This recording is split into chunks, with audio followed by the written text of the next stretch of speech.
Hello बच्चों, कैसे हैं आप सब। कैसे लग रहे हैं आपको वेक्टर्स के लेसन्स। तो जिनको भी वेक्टर्स बेसिक से सीखना है, जो भी लोग नए हैं इस चैनल पे, प्लीज वेक्टर के जो भी मेरे पहले लेसन्स हैं वो देखिए, तब आगे पढ़ने में आपको मजा आएगा। और बच्चों डिस्क्रिप्शन में मैंने आपके लिए वेक्टर की एक पीडीएफ भी दे रखी है, तो जो भी चीजें मैं पढ़ा रहा हूँ वो चीज आपको रिटर्न में भी मिल जाएगी। तो आप लेक्चर्स को अच्छे से देखिए, पीडीएफ को डाउनलोड कीजिए, उसे रिवाइज कीजिए, आपको बहुत ज्यादा फायदा होगा उससे। और बिल्कुल सिंपल सिंपल लैंग्वेज में, बिल्कुल बेसिक बेसिक से हमने वेक्टर स्टार्ट किया था। तो देखो आज हम बात करने वाले हैं वेक्टर एडिशन की। अच्छा बच्चों, हमने क्या सीखा, मैंने आपको क्या सिखाया पिछले लेसन में। पिछले लेसन में मैंने आपको ये सिखाया कि अगर मैं आपको ऐसे दो वेक्टर्स दे दूं, एक 10 न्यूटन दे दूं, ऐसे 37 डिग्री एंगल पे दे दूं, है ना, और दूसरा वेक्टर जो है वो मैं आपको ऐसे दे दूं, 20 न्यूटन का दे दूं, और बोल दूं ये वाला एंगल 53 डिग्री है, और आपसे बोलूं इन दोनों वेक्टर्स को ऐड करो, तो आप क्या करते थे। आप 10 न्यूटन के कंपोनेंट्स करते थे, 20 न्यूटन के कंपोनेंट्स करते थे, उनको आई कैप और जे कैप की टर्म्स में रिप्रेजेंट करते थे, और दोनों वेक्टर्स को आप जोड़ देते थे। जैसे देखो कैसे करते थे हम, एक सवाल मैं आपको करवा के बता देता हूं वापस। 10 न्यूटन है 37 डिग्री पे, मैं आपको क्या कहता था, ये 10 न्यूटन अलग से बना लो, ये 37 डिग्री है। अब जिधर थीटा होता था उधर कॉस होता था, तो ये क्या हो जाता था हमारा 10 cos 37, ये हो गया 10 cos 37, और ये हमारा क्या हो गया 10 sin 37। तो 10 cos 37 ये हमारा क्या हो गया 8 हो गया, 10 sin 37 ये क्या हो गया 6 हो गया। तो इस वेक्टर को अगर मैंने ए वेक्टर बोला है, तो ए वेक्टर की वैल्यू मैं क्या लिख दूंगा, बोलो ए वेक्टर क्या लिख दूंगा, 8 i cap plus 6 j cap, है ना। वैसे देखो बी वेक्टर आपका ये 20 न्यूटन को हम बी वेक्टर मान लेते हैं, ऐसे देखो ये 20 न्यूटन, ये एंगल कितना है 53 डिग्री है, 53 डिग्री। तो इस 20 न्यूटन का इधर कंपोनेंट कितना हो जाएगा बताओ, 20 cos 53, मैंने आपको सिखाया है जिधर थीटा उधर cos कंपोनेंट होता है, और इसके परपेंडिकुलर डायरेक्शन में ये कंपोनेंट हो जाएगा 20 sin 53। तो अगर आप देखेंगे 20 cos 53, cos 53 3/5 हमारा, ये हो जाएगा आपका 12, और ये आ जाएगा 4/5, ये हो जाएगा 16। तो इसको अगर बी वेक्टर बोला है तो ये हो जाएगा 12 i cap minus 16 j cap, है ना। अब देखो इन दोनों का जो रिजल्टेंट होगा बच्चों, इन दोनों का रिजल्टेंट क्या होगा बताओ। इन दोनों का रिजल्टेंट मैंने बोला ए vector plus B vector, A vector plus B vector, इनका रिजल्टेंट होगा। तो कैसे ऐड करोगे आप, दोनों को ऐड करो, दोनों को सिंपल ऐड कैसे करोगे, देखो ये आएगा आई कैप और आई कैप वाले को, तो 20 आई कैप माइनस 10 जे कैप, ये आपका रिजल्टेंट आ जाएगा। बेसिकली इस तरह से आप दो वेक्टर्स का क्या कर रहे थे, एडिशन कर रहे थे। पहले वेक्टर को आपने आई कैप और जी कैप की टर्म्स में एक्सप्रेस कर दिया था, दूसरे वेक्टर को आपने आई कैप और जी कैप की टर्म्स में एक्सप्रेस कर दिया, और दोनों को क्या कर दिया, ऐड कर दिया, है ना। ये चीजें हमने अभी सीखी। देखो और कुछ चीजें मैं आपको बच्चों सिखाता हूं, देखो समझो ध्यान से। जैसे आप एक बात समझो, मान लो मैं आपको कहूं ये आपका ए वेक्टर है, ये आपका क्या है, ए वेक्टर है ना, ये आपकी एक्स एक्सिस और ये आपकी वाई एक्सिस, या ऐसे करो इसको बी वेक्टर बोल दो, हॉरिजॉन्टल के साथ ऐसे थीटा एंगल बना रहे, और ऐसे मान लो अपना क्या है, ए वेक्टर है, ये आपका ए वेक्टर है ना, एक्स एक्सिस के अलॉन्ग, एक्स एक्सिस के अलॉन्ग क्या है, ए वेक्टर है, ठीक है। बहुत बढ़िया सा। अब मेरे को क्या पता करना है, ए वेक्टर और बी वेक्टर का जो रिजल्टेंट है वो पता करना है। जैसे अगर आप ध्यान से देखोगे तो ये जो बी वेक्टर है ये एंगल थीटा है, तो ये जो कंपोनेंट होगा इसका वो बी कॉस थीटा हो जाएगा, और ये जो होगा वो क्या हो जाएगा, बी साइन थीटा। तो बी वेक्टर को क्या लिखोगे आप, बी कॉस थीटा आई cap plus B sine theta J cap, B cos theta आई cap plus B sine theta J cap. और ए वेक्टर को क्या लिखोगे आप, ए आई कैप, ए वेक्टर को क्या लिखोगे, ए आई कैप। अच्छा, जो ए वेक्टर प्लस बी वेक्टर आएगा बच्चों, इन दोनों का जो रिजल्टेंट वेक्टर होगा, ए वेक्टर और बी वेक्टर का जो रिजल्टेंट वेक्टर होगा, उससे मैंने किससे रिप्रेजेंट किया, सी वेक्टर से रिप्रेजेंट किया। मैंने बोला कि ए वेक्टर और बी वेक्टर का रिजल्टेंट वेक्टर क्या है, सी वेक्टर है। तो सी वेक्टर कैसे लिखोगे आप, देखो A vector plus B vector क्या आएगा बच्चों, देखो A plus B cos theta I cap plus B sine theta G cap. ये आएगा ए वेक्टर और बी वेक्टर का रिजल्टेंट वेक्टर। उन दोनों को बच्चों मैं एक साथ बना लेता हूं। देखो समझो बात को, अगर आप देखेंगे तो एक्स डायरेक्शन में जो वेक्टर हो गया, एक्स डायरेक्शन में देखो क्या हो गया, देखो a plus B cos theta I cap, ये क्या हो गया एक्स डायरेक्शन में a plus B cos theta I cap. और y डायरेक्शन में क्या हो गया, y डायरेक्शन में हो गया b sine theta, y direction में क्या हो गया b साइन थीटा। अच्छा, इन दोनों का जो रिजल्टेंट वेक्टर होगा वही अपना क्या होगा, c वेक्टर होगा। तो c वेक्टर को मैं ऐसे बना देता हूं, देखो ये c वेक्टर है आपका। समझिएगा बात को अच्छे से, ए वेक्टर हमें दे रखा था, बी वेक्टर हमें दे रखा था, हमने ए वेक्टर और बी वेक्टर को आई कैप और जे कैप के टर्म्स में एक्सप्रेस कर दिया और उनके रिजल्टेंट वेक्टर को क्या बोला, सी वेक्टर, जो किसके बराबर होगा, A vector plus B vector के बराबर होगा। तो ये क्या हुआ अपने पास, A plus B cos theta I cap plus B sine theta J cap. सही है बात, है ना। अच्छा, अब बच्चों जो सी वेक्टर का रिजल्ट, सी वेक्टर का जो मैग्नीट्यूड आप लिखोगे, क्या लिखोगे सी वेक्टर का मैग्नीट्यूड।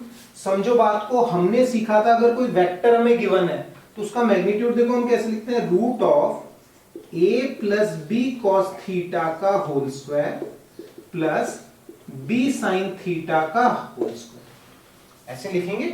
सॉल्व करो बच्चों इसको, सी वेक्टर का मैग्नीट्यूड कितना आता है, देखो ये आएगा आपके पास में root A square plus B square cos square theta plus 2ab sine theta, 2ab cos theta plus B square sine square theta. तो अगर आप देखोगे बच्चों सी वेक्टर का जो मैग्नीट्यूड आता है वो आएगा, ये देखो ये प्लस ये बी स्क्वायर हो जाएगा, तो ये आएगा root of A square plus B square plus 2ab cos theta. A vector और बी वेक्टर से जो रिजल्टेंट वेक्टर आपको बच्चों मिलेगा उसका जो मैग्नीट्यूड होगा वो क्या लिखा जाएगा, root of A square plus B square plus 2ab cos theta. Basically बच्चों आप ये बात समझो हम कर क्या रहे हैं, पहले मैंने आपको कोई भी दो वेक्टर्स दे दिए थे, ए वेक्टर और बी वेक्टर, और आपसे बोला था उन वेक्टर का रिजल्टेंट पता करो। अब उसी चीज के लिए हम एक फॉर्मूला बना रहे हैं, है ना, कि अगर कोई भी दो वेक्टर्स ए और बी हमें गिवन है, मैग्नीट्यूड उनका गिवन है, एंगल गिवन है, तो उनके रिजल्टेंट का मैग्नीट्यूड क्या होगा। अब एक बात समझो आप ध्यान से, जैसे मान लो मैं आपको एक सवाल दूं, मैंने आपसे कहा कि एक फोर्स है 4 न्यूटन का और दूसरा फोर्स है मान लो 6 न्यूटन का, और इनके बीच का जो एंगल है वो मान लो कितना है, 60 डिग्री है। इनके बीच का एंगल कितना है, 60 डिग्री है। Find magnitude of resultant vector, find magnitude of resultant vector, find magnitude of resultant vector. अच्छा, पहले हम इस सवाल को कैसे कर रहे थे, पहले इस सवाल को में हम कर रहे थे कि हम 4 न्यूटन जो है इसको आई कैप जे कैप के टर्म्स में एक्सप्रेस करते, 6 न्यूटन को आई कैप जे कैप के टर्म्स में एक्सप्रेस करते, फिर ऐड करते, फिर रिजल्टेंट निकालते।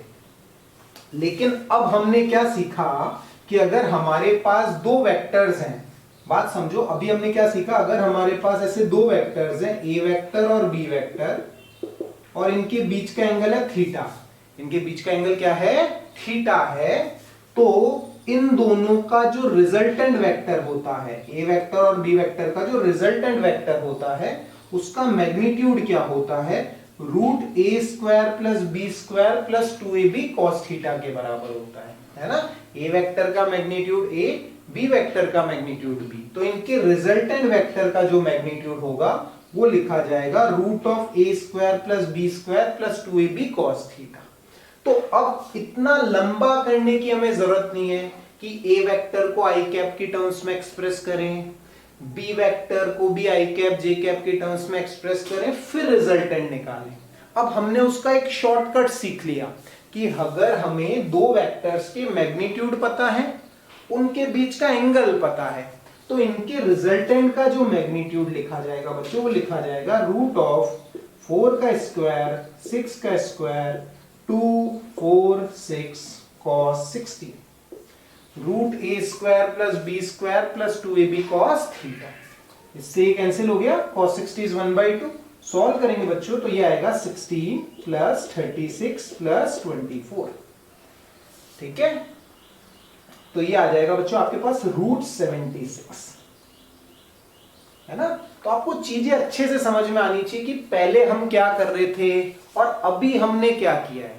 अभी हमने डायरेक्टली फॉर्मूला पता कर लिया है कि अगर दो वेक्टर्स हमें गिवन है और उनके बीच का एंगल थीटा हमें गिवन है, तो रिजल्टेंट वेक्टर का मैग्नीट्यूड हम किस फॉर्मूले के अकॉर्डिंग लिखेंगे, root A square plus B square plus 2ab cos theta के अकॉर्डिंग लिखेंगे। ठीक है, इतनी चीजें बच्चों आपको क्लैरिटी से समझ में आनी चाहिए।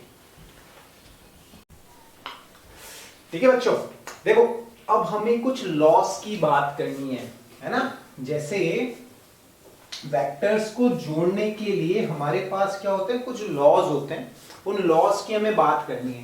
देखो बच्चों, ये जो लॉज हम पढ़ने वाले हैं वेक्टर लॉज, वेक्टर्स को जोड़ने के लिए जो लॉज होते हैं, ये कोई नई चीज नहीं है, बिल्कुल पुरानी सी चीज है जो हमने अभी सीखी, बस उन्हीं को लॉ की फॉर्म में बता दिया गया है। जैसे सबसे पहले हम बात करते हैं पैरेलियोग्राम लॉ की, पैरेलियोग्राम लॉ की, है ना। समझो बात को अच्छे से। जैसे मान लो ये मेरा ए वेक्टर है, ये हमारा क्या है, ए वेक्टर, और ये मेरा वही बी वेक्टर जो मैंने पिछले केस में भी लिया था। ऐसे इनके बीच में एंगल कितना है, थीटा है। अब पैरेलियोग्राम लॉ हमें क्या कहता है कि ऐसे ए वेक्टर और बी वेक्टर ये पैरेलियोग्राम की दो साइड से क्या कर रहे हैं, रिप्रेजेंट हो रहे हैं। पैरेलियोग्राम की दो साइड से ये रिप्रेजेंट हो रहे हैं। तो आप क्या करो, आप ये पैरेलियोग्राम कंप्लीट करो। कैसे पैरेलियोग्राम कंप्लीट करोगे, देखो ये ए वेक्टर है, तो ये सामने वाला भी क्या होगा, सामने वाले का मैग्नीट्यूड भी कितना होगा, ए होगा। इसका मैग्नीट्यूड कितना है, ए है। इसका मैग्नीट्यूड कितना है, बी है। तो सामने वाले का मैग्नीट्यूड भी कितना होगा, ए होगा। ये बी वेक्टर का मैग्नीट्यूड बी, तो सामने वाले का मैग्नीट्यूड भी कितना होगा, बी होगा, है ना। ऐसे आप एक पैरेलियोग्राम क्या करो, कंप्लीट करो। तो और ये है आपके पैरेलियोग्राम की डायगोनल, ये आपकी क्या है, पैरेलियोग्राम की डायगोनल है। ये आपकी पैरेलियोग्राम की डायगोनल हो गई, है ना। ए वेक्टर और बी वेक्टर के बीच में एंगल थीटा, ये आपके पैरेलियोग्राम की क्या हो गई, डायगोनल हो गई, है ना। अच्छा, और बात समझते हैं, ये आपकी पैरेललोग्राम की डायगोनल हो गई। अब बात आप समझो, मैं क्या करता हूं, यहां से एक परपेंडिकुलर ड्रॉप करता हूं। यहां से मैंने इस पर एक परपेंडिकुलर ड्रॉप किया। अच्छा, अब एक चीज मुझे बताओ, ये अगर साइड है बी, तो पैरेललोग्राम की ये साइड भी कितनी होगी, बी होगी। ये एंगल थीटा है, तो ये एंगल भी कितना होगा, थीटा होगा, है ना। ये थीटा है, तो ये एंगल भी कितना होगा, थीटा होगा। अच्छा, अब मुझे बताओ, इस ट्राइंगल को देखो आप, अगर ये बी है तो ये जो आएगा, ये क्या आएगा, बी कॉस थीटा आएगा। कैसे लिखोगे, देखो ये राइट एंगल ट्राइंगल है, राइट एंगल ट्राइंगल में आप कॉस थीटा कैसे लिखोगे, बेस बाय हाइपोटेन्यूज, तो बेस आ जाएगा आपका बी कॉस थीटा। वैसे ही बच्चों ये जो आएगा वो क्या आएगा, आपका बी साइन थीटा आएगा, है ना। सिंपल इस तरह का ट्राइंगल है, देखो बिल्कुल ऐसे ऐसे देखो कि ये वाली जो साइड है वो बी है, ये x मान लू मैं, ये y मान लू, तो cos थीटा में क्या लिखूंगा, x बाय बी, तो x की वैल्यू क्या आ जाएगी, b cos theta. sin theta में क्या लिखूंगा, y बाय बी, है ना, तो y की वैल्यू क्या आ जाएगी, b sin थीटा आ जाएगी। ठीक है। अच्छा, अब बच्चों आप इस वाले ट्राइंगल को देखो, अब पूरे पैरेललोग्राम को भूल जाओ, इस ट्राइंगल को देखो, इस ट्राइंगल को, है ना। तो इस ट्राइंगल में हम पाइथागोरस थ्योरम लगाते हैं। मान लो इसको हमने क्या बोल दिया, सी बोल दिया। इस ट्राइंगल में मैं क्या लगाता हूं, पाइथागोरस थ्योरम लगाता हूं। तो अगर इस ट्राइंगल में आप पाइथागोरस थ्योरम लगाओगे तो ये जो सी का मैग्नीट्यूड आएगा, सी का मैग्नीट्यूड क्या लिखोगे, बोलो पाइथागोरस थ्योरम से, ये वाली जो लेंथ होगी, ये डायगोनल की जो लेंथ होगी वो क्या आएगी, देखो आपके पास में, अगर आप पाइथागोरस थ्योरम लगाओगे तो कैसे लिखोगे, बोलो a plus B cos theta का whole square plus B sine theta का होल स्क्वायर, उसका रूट, ये हमारा c होगा, ये हमारा क्या होगा, c होगा। अच्छा सॉल्व कीजिए इसको अगर आप सॉल्व करेंगे तो देखिए क्या आता है आपके पास में। अगर आप देखेंगे A square plus B square cos square theta plus 2ab cos theta plus B square sine square theta, solve आप करेंगे तो c की वैल्यू कितनी आएगी, रूट ए स्क्वायर, ये देखिए ये प्लस ये बी स्क्वायर हो जाएगा, A square plus B square plus 2ab cos theta, ये किसकी वैल्यू आएगी, c की वैल्यू आएगी।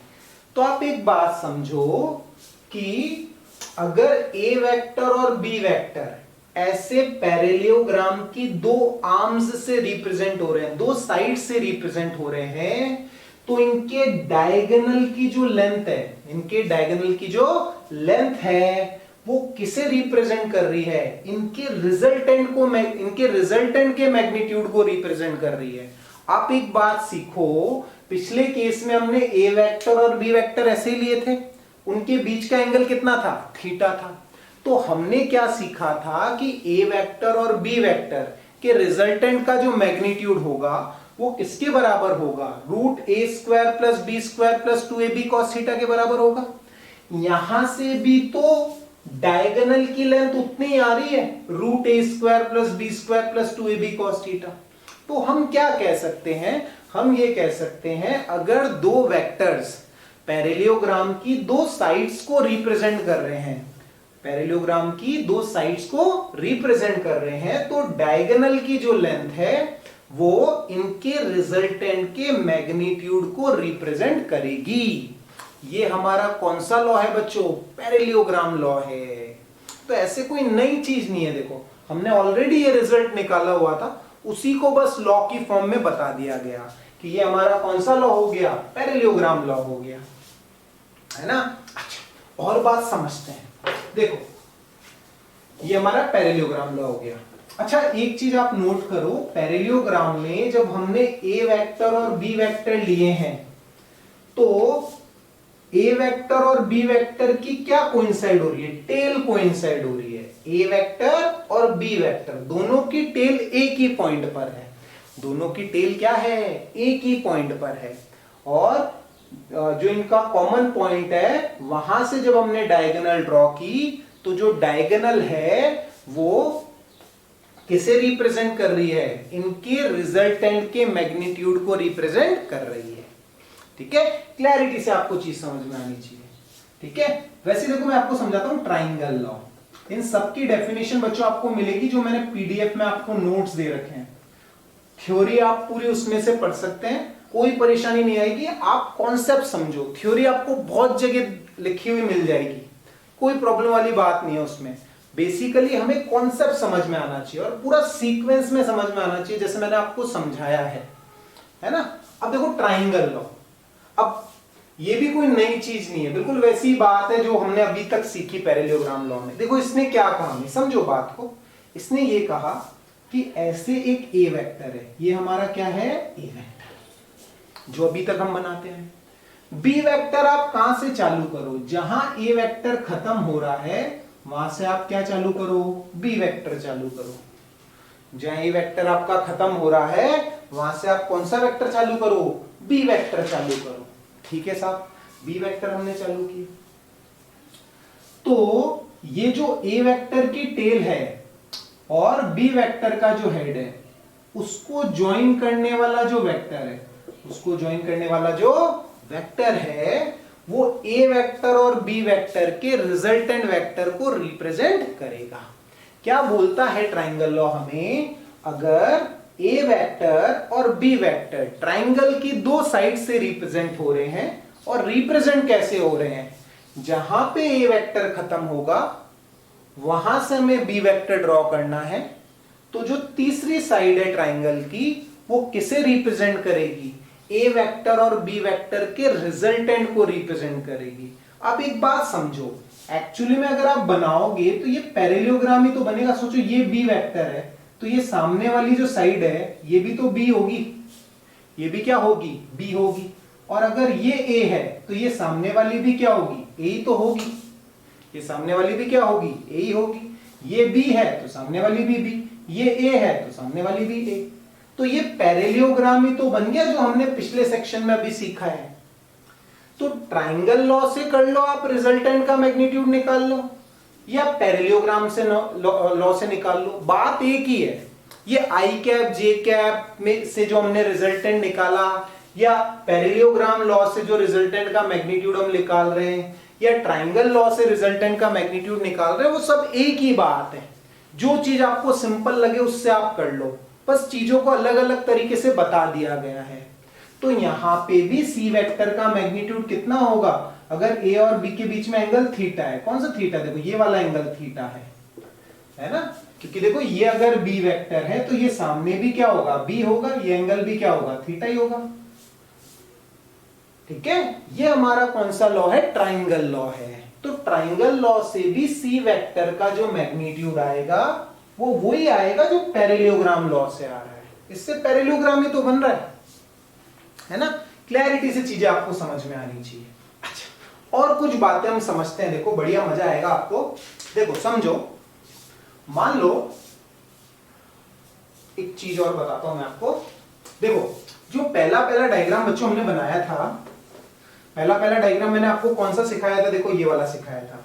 स्टार्टिंग में जब हमने आई कैप और जे कैप लिया था, देखो ये था हमारा ए वेक्टर, और इस तरह से मैंने क्या ले लिया था, बी वेक्टर ले लिया था ऐसे, और ये एंगल था थीटा। और मैंने क्या किया था फिर, देखो ये वाला जो इस साइड हो गया था वो क्या हो गया था, a plus B cos theta, और इधर क्या हो गया था, देखो ये हो गया था आपका b साइन थीटा। और इन दोनों का जो रिजल्टेंट था, वो ऐसे बना दिया था मैंने। अब आप एक बात समझो, समझना बात को अच्छे से, बहुत मजा आएगा एक बार आपको बात समझ में आएगी तो। समझो बात को, ये ए वेक्टर, ये बी वेक्टर, ये थीटा, मैंने इनको ऐसे रिप्रेजेंट कर दिया। बी वेक्टर का इधर कंपोनेंट बी कॉस थीटा, ये बी साइन थीटा, तो इधर हो गया ए प्लस बी कॉस थीटा, और इधर क्या हो गया, बी साइन थीटा। अच्छा, ये इनका रिजल्टेंट है, ए प्लस बी कॉस थीटा और बी साइन थीटा का रिजल्टेंट ये है। और मान लो रिजल्टेंट जो है वो ए वेक्टर के साथ कितना एंगल बना रहा है, अल्फा। ये अल्फा कौन सा एंगल है, रिजल्टेंट का ए वेक्टर के साथ एंगल है। वही अल्फा एंगल आप यहां देखो, रिजल्टेंट का ए वेक्टर के साथ एंगल, और वही अल्फा एंगल आप यहां देखो, रिजल्टेंट का ए वेक्टर के साथ एंगल, रिजल्टेंट का ए वेक्टर के साथ एंगल। ये एंगल भी आपका क्या है, अल्फा है ना। अच्छा, अब आप एक बात समझो, अगर मैं किसकी वैल्यू निकालूं इस ट्राइंगल से, देखो ये बी साइन थीटा है तो सामने भी क्या होगा, बी साइन थीटा ही होगा, सामने भी क्या होगा, बी साइन थीटा। इस ट्राइंगल से आप टेन अल्फा की वैल्यू निकालो। टेन अल्फा क्या आएगा बताओ, परपेंडिकुलर बाय बेस कितना होगा, देखो बी साइन थीटा अपॉन ए प्लस बी कॉस थीटा, ये टेन अल्फा है। वही टेन अल्फा आप यहां से निकालो, देखो ये ट्राइंगल देखो आप, राइट एंगल ट्राइंगल है, टेन अल्फा निकालो यहां से टेन अल्फा, देखो यहां से टेन अल्फा आएगा परपेंडिकुलर बाय बेस। परपेंडिकुलर कितना है, बी साइन थीटा, बेस क्या है, ए प्लस बी कॉस थीटा, तो टेन अल्फा क्या आ जाएगा, बी साइन थीटा अपॉन ए प्लस बी कॉस थीटा। तो अल्फा की वैल्यू भी आप किसी भी केस में निकाल लो, चाहे आप इस केस में इस डायग्राम से निकाल लो अल्फा की वैल्यू, चाहे आप इस डायग्राम से निकाल लो अल्फा की वैल्यू। आपको याद क्या रखना है, ये अल्फा एंगल किसके साथ में है, रिजल्टेंट का ए वेक्टर के साथ में एंगल है। ये देखो रिजल्टेंट का, ये आपका रिजल्टेंट है, ये इस डायरेक्शन में ए वेक्टर है हमारा, तो रिजल्टेंट का ए वेक्टर के साथ में एंगल है अल्फा। ये रिजल्टेंट उसका ए वेक्टर के साथ है एंगल अल्फा, ये रिजल्टेंट उसका ए वेक्टर के साथ है ये एंगल अल्फा। तो आप किसी भी मतलब किसी भी मेथड से निकाल सकते हो रिजल्टेंट और ये टेन अल्फा की वैल्यू, जो मेथड आपको सही लगे। आई कैप जे कैप हो गया, चाहे ट्राइंगल लॉ हो गया, चाहे पैरेललोग्राम लॉ हो गया, तीनों एक ही बात है, बस एक ही चीज को रिप्रेजेंट करने के तरीके अलग अलग हैं। ठीक है, तो आपको बच्चों क्या क्या बातें समझ में आनी चाहिए, देखो समझो बात को एक बार फिर हम रिवाइज करते हैं सारी बातें, क्योंकि बड़ी इंपॉर्टेंट बातें हर चैप्टर में काम आने वाली है। हमने क्या सीखा, अगर हमें दे रखा है ए वेक्टर और बी वेक्टर और इनके बीच का एंगल कितना है, थीटा है, तो इनके रिजल्टेंट का जो मैग्नीट्यूड होगा, इनके जो रिजल्टेंट का मैग्नीट्यूड होगा वो क्या होगा, इनके रिजल्टेंट का मैग्नीट्यूड होगा root A square plus B square plus 2ab cos theta. और रिजल्टेंट अगर ए वेक्टर के साथ अल्फा एंगल बना रहा है, रिजल्टेंट अगर ए वेक्टर के साथ अल्फा एंगल बना रहा है तो tan अल्फा की जो वैल्यू होगी वो होगी b sin theta upon a plus B cos theta. ऐसे आप tan अल्फा की भी वैल्यू पता कर सकते हो, है ना। तो सारी चीजें हमें क्लैरिटी से समझ में आनी चाहिए, है ना। अच्छा, और बात समझते हैं। देखो और चीजें हम समझते हैं। जैसे मान लो मैं एक सवाल कहूं आपको कि ये मान लो ए वेक्टर है जिसका मैग्नीट्यूड है 10 न्यूटन, ये आपका बी वेक्टर है जिसका मैग्नीट्यूड भी क्या है 10 न्यूटन है, और इनके बीच का एंगल मान लो कितना है 60 डिग्री है। इनके बीच का एंगल कितना है 60 डिग्री है। मेरे को क्या पता करना है, मेरे को इनके रिजल्टेंट का मैग्नीट्यूड पता करना है। समझो बात को, पहले हम रिजल्टेंट का मैग्नीट्यूड पता करने के लिए क्या कर रहे थे, ए वेक्टर को आई कैप जे कैप की टर्म्स में एक्सप्रेस करते, बी वेक्टर को आई कैप जे कैप की टर्म्स में एक्सप्रेस करते, फिर उनका रिजल्टेंट निकालते। लेकिन अब हमें शॉर्टकट पता है, अगर ए वेक्टर का मैग्नीट्यूड है 10 न्यूटन, बी वेक्टर का मैग्नीट्यूड है 10 न्यूटन और इनके बीच का एंगल है 60 डिग्री, तो रिजल्टेंट का मैग्नीट्यूड क्या लिखा जाएगा, रूट ऑफ 10 का स्क्वायर प्लस 10 का स्क्वायर 2ab cos 60। ऐसे हम रिजल्टेंट का मैग्नीट्यूड लिख देंगे। तो क्या आएगा बताओ रिजल्टेंट का मैग्नीट्यूड, रूट ऑफ ये cos 60, ये 2 कैंसिल हो जाएगा, 10 square plus 10 square plus 10 square क्या आएगा बोलो, 3 इंटू 10 का स्क्वायर, तो क्या आ जाएगा 10 रूट 3 न्यूटन। ये रिजल्टेंट का मैग्नीट्यूड आ जाएगा आपके पास 10 रूट 3 न्यूटन। अच्छा, अगर मैं आपसे बोलूं कि रिजल्टेंट का ए वेक्टर के साथ एंगल भी निकालो, देखो ये रिजल्टेंट आपका, रिजल्टेंट का ए वेक्टर के साथ एंगल निकालो अल्फा, तो आप क्या करोगे, आप ये फॉर्मूला लगा दोगे। देखो क्या लिखूंगा मैं, tan अल्फा, बी कितना है आपका 10 sin 60 अपॉन 10 प्लस 10 cos 60, तो क्या आएगा 10 रूट 3/2 10 प्लस 5, तो यार 10/15 इंटू रूट 3/2। तो अगर आप सॉल्व करोगे तो tan अल्फा की वैल्यू आएगी 1/√3। तो अल्फा कितना है आपका 30 डिग्री आया, अल्फा कितना आया 30 डिग्री आया। मतलब ए वेक्टर और बी वेक्टर का जो रिजल्टेंट है वो ए वेक्टर के साथ कितना एंगल बनाएगा, 30 डिग्री का एंगल बनाएगा। तो देखो कितना हम शॉर्ट में कर दिया अब हमने सवाल, लेकिन क्लैरिटी आपको हर चीज की होनी चाहिए कि पहले हम क्या कर रहे थे और बाद में उसी चीज को हमने लॉस के थ्रू शॉर्ट में कैसे किया। एकदम क्लैरिटी से चीजें हमें समझ में आनी चाहिए।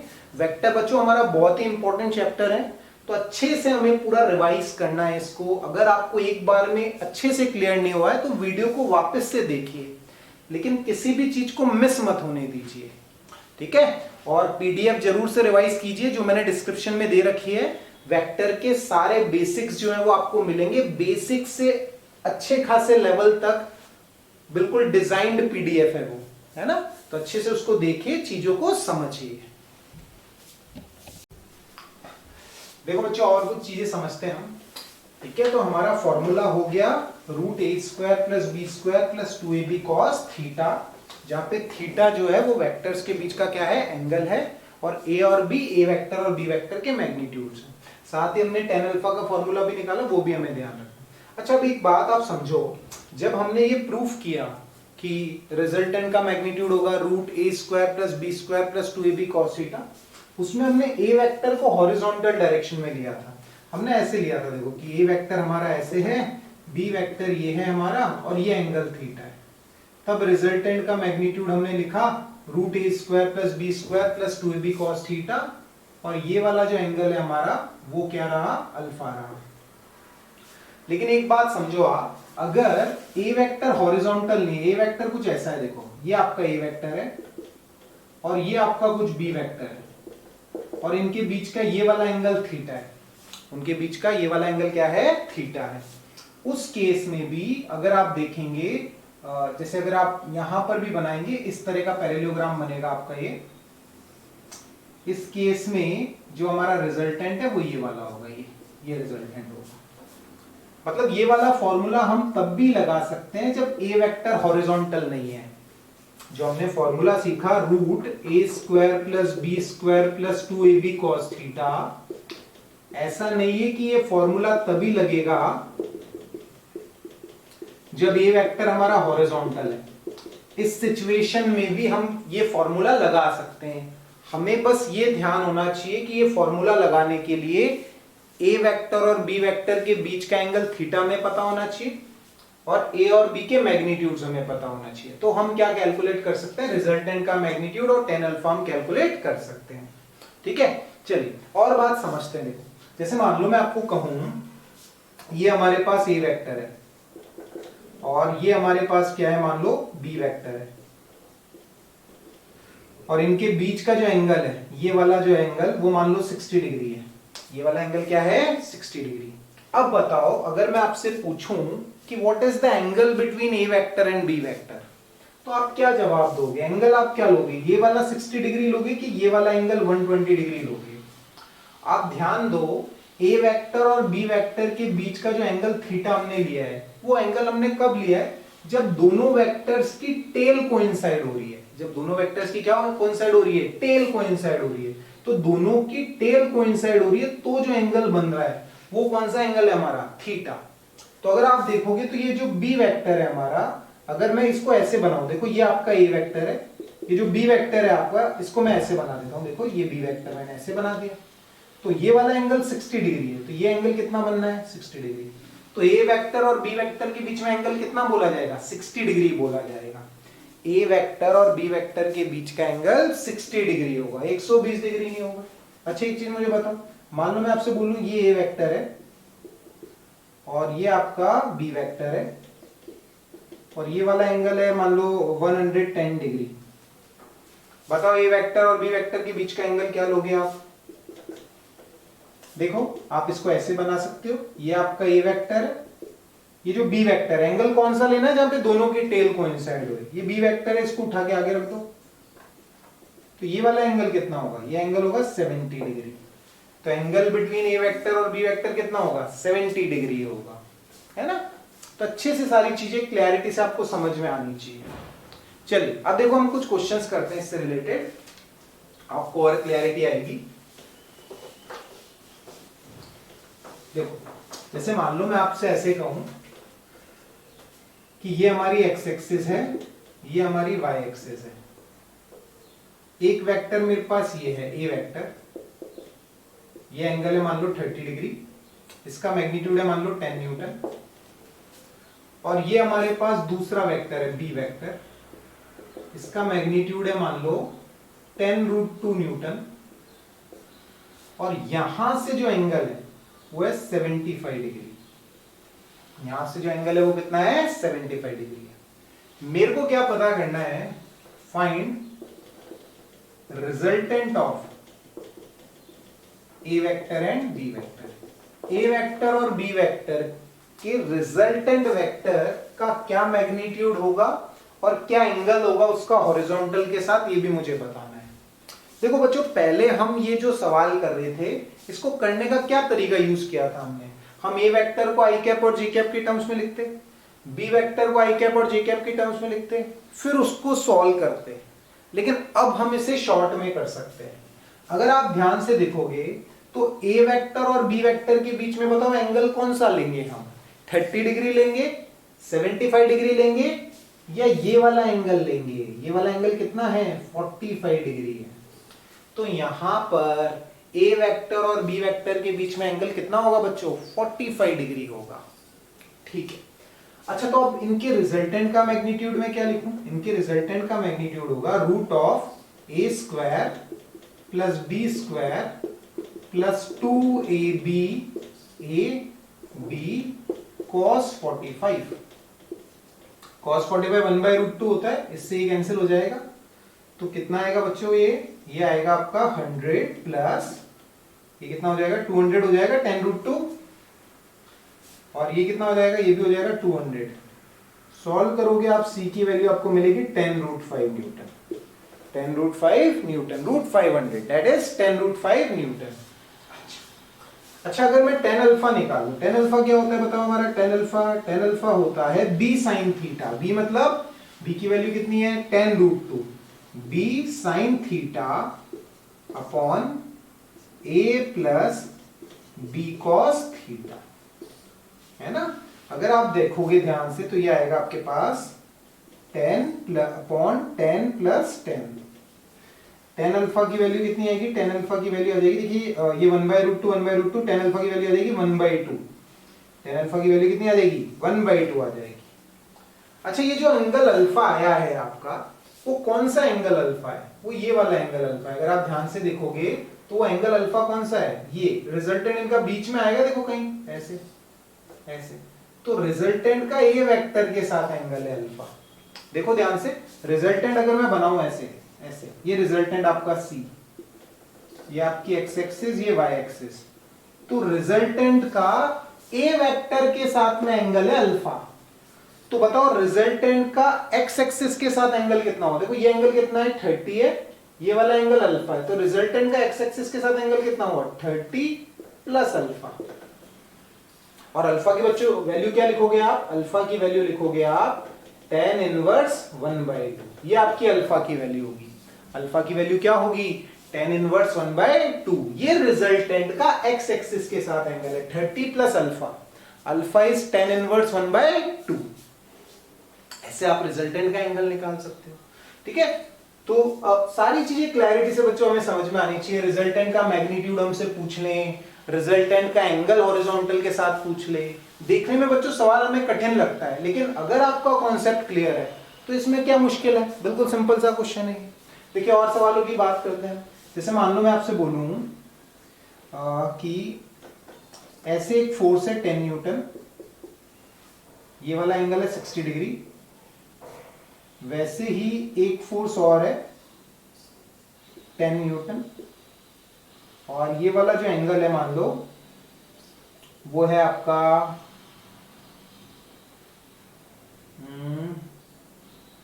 ऐसा करते हैं, इसे 30 डिग्री ले लेते हैं, और ये वाला एंगल भी 30 डिग्री है, ठीक है। हमें क्या पता करना है, इन दोनों का रिजल्टेंट पता करना है, 10 न्यूटन और 10 न्यूटन, इनके रिजल्टेंट का मैग्नीट्यूड क्या होगा, इनके रिजल्टेंट का मैग्नीट्यूड क्या होगा, ये हमें पता करना है। देखो कैसे पता करेंगे, समझो बात को अच्छे से, है ना। देखो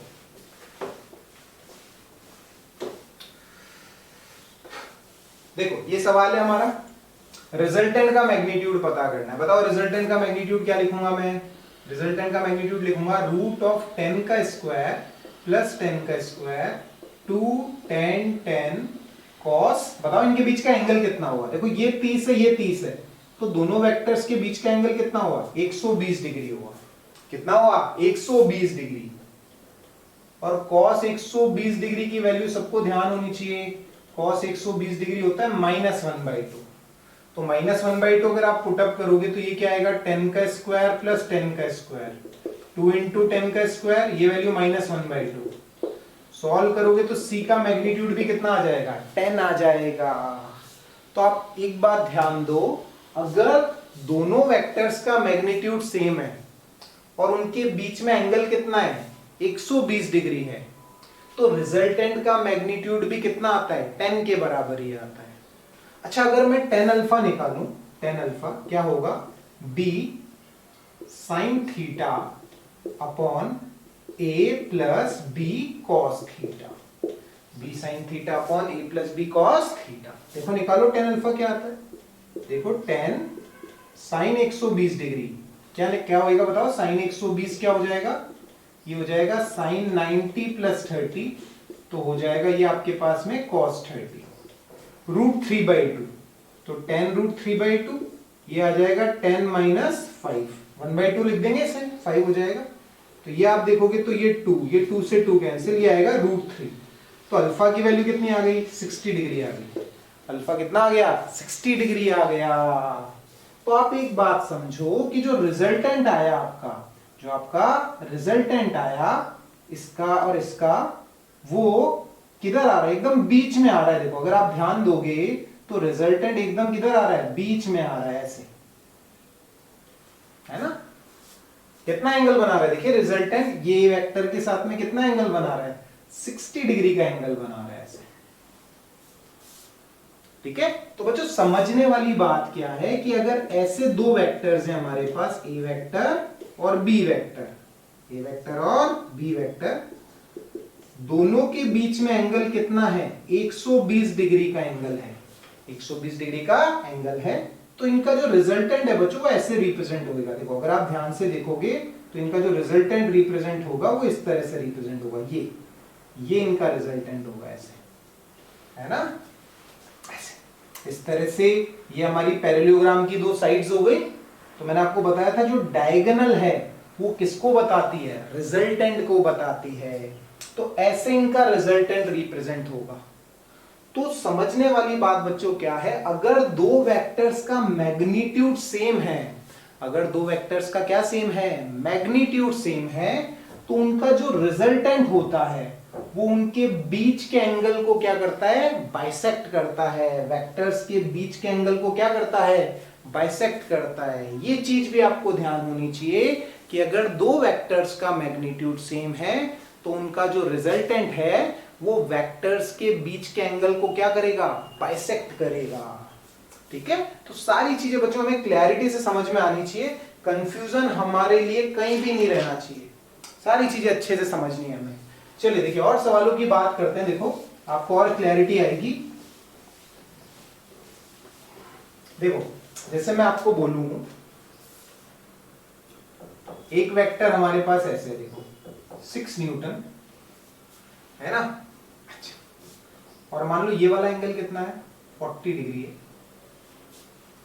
दूसरा वेक्टर है बच्चों मेरे पास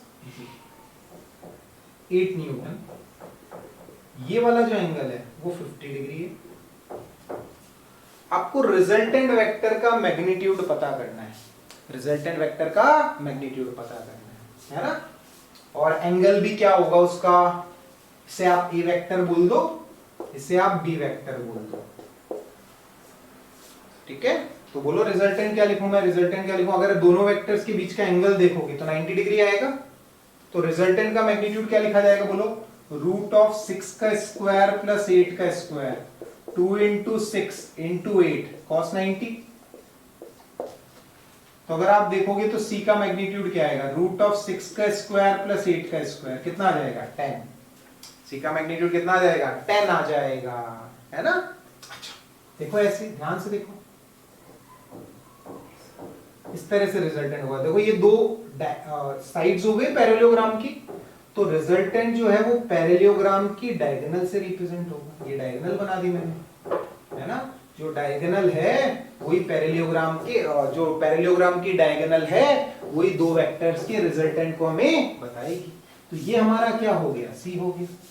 अच्छा बताओ, मैं ये वाला रिजल्टेंट का ए वेक्टर के साथ एंगल निकालूं tan अल्फा, बोलो tan अल्फा की वैल्यू क्या आएगी? देखो tan अल्फा आएगा आपके पास में, क्या आएगा समझो? tan अल्फा आएगा b sin थीटा, b मतलब 8 sin 90 upon a plus b cos 90।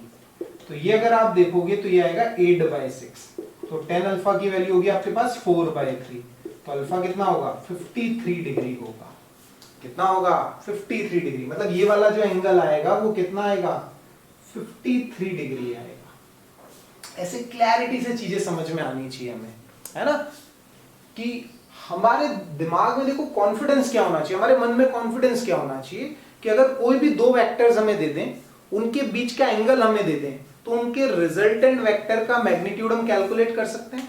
साथ ही ए वेक्टर के साथ रिजल्टेंट कितना एंगल बना रहा है वो चीज भी हम क्या कर सकते हैं? कैलकुलेट कर सकते हैं। ठीक है, तो सारी चीजें क्लैरिटी से समझ में आनी चाहिए आपको। क्या ए वेक्टर, क्या बी वेक्टर, क्या उनके बीच का एंगल थीटा, रिजल्टेंट क्या होगा, रिजल्टेंट का ए वेक्टर के साथ में एंगल क्या होगा, है ना? सारी चीजें आपको अच्छे से समझ में आनी चाहिए। चलिए